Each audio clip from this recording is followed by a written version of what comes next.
Habits a Mindset Hunter. Chasseur d'habitudes et d'état d'esprit. Cazador de hábitos y mentalidad. Un état d'esprit innovant pour une vie épanouie. Une émission de et avec Melika Badreddine. Bonjour à toutes et à tous. Bonjour dans les 53 pays dans lesquels nous sommes aujourd'hui présents et merci encore. Le soutien, les étoiles, les partages. Vous connaissez, vous savez comment fonctionnent les algorithmes. Sans vous, on ne peut rien faire. Merci encore.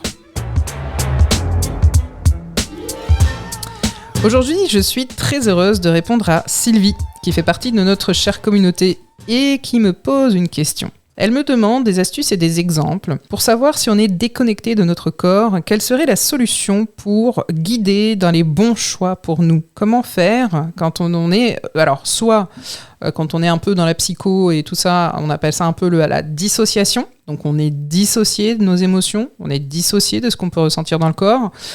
Soit on est tout simplement un petit peu perdu dans tous les signaux qu'on peut éventuellement recevoir. Donc soit on reçoit pas bien, soit on reçoit pas, soit on reçoit mélangé. Ok ? Pour Sylvie et toutes les personnes que ça peut intéresser, si on est déconnecté de notre corps, ou en tout cas on a l'impression qu'on est déconnecté, il est possible de se reconnecter à travers la pratique, notamment de la pleine conscience, la méditation, porter attention aux sensations corporelles dans la vie quotidienne. Si vous connaissez l'EFT ou le tapping, vous pouvez aussi tapoter. D'accord ? Il est également utile de prendre le temps de se poser les bonnes questions, d'écouter ses intuitions, ses émotions. Par exemple, si on hésite entre deux options, on peut imaginer chaque scénario, visualiser, ressentir dans le corps comment ce corps réagit. Est-ce qu'il y a une boule au ventre ? Est-ce qu'il y a de la joie ? Est-ce que c'est une expansion qui se passe ? Qu'est-ce qui se passe ? Est-ce que c'est plutôt resserré, tendu, figé ? Et est-ce que notre respiration s'accélère ou se calme ? Est-ce qu'on ressent de la tension ou de la détente ? En écoutant ces signaux, on peut prendre des décisions plus en accord avec nous-mêmes. Le bon plan de Melika.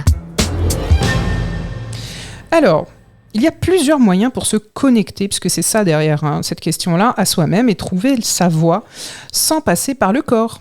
Si jamais, pour l'instant, c'est pas forcément quelque chose de très abouti. On a parlé de la méditation, il y a aussi l'écriture. Tenir un journal intime, écrire ses pensées, permet de prendre du recul, de mieux comprendre ses besoins et ses désirs. Tout simplement aussi la discussion avec des proches, des amis, un mentor, un professeur, un formateur. Ça peut être un thérapeute, parler de ses préoccupations et de ses aspirations avec des personnes qui sont bienveillantes, qui peuvent aider à éclairer les idées, et puis servir aussi d'écho ou de miroir. Il y a aussi l'expérimentation.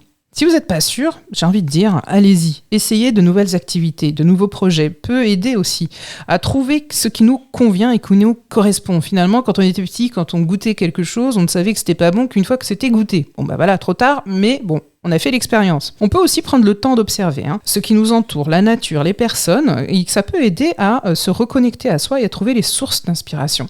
Ces différentes méthodes, évidemment, peuvent aider à trouver sa voie et à prendre des décisions qui nous conviennent. Cette émission est maintenant terminée et comme dit Melika, fuck bullshit, love. Retrouvez l'ensemble des podcasts de Melika sur toutes les bonnes plateformes de streaming. Infos, actu, formation, coaching, ouvrages sur melikabadreddine.com.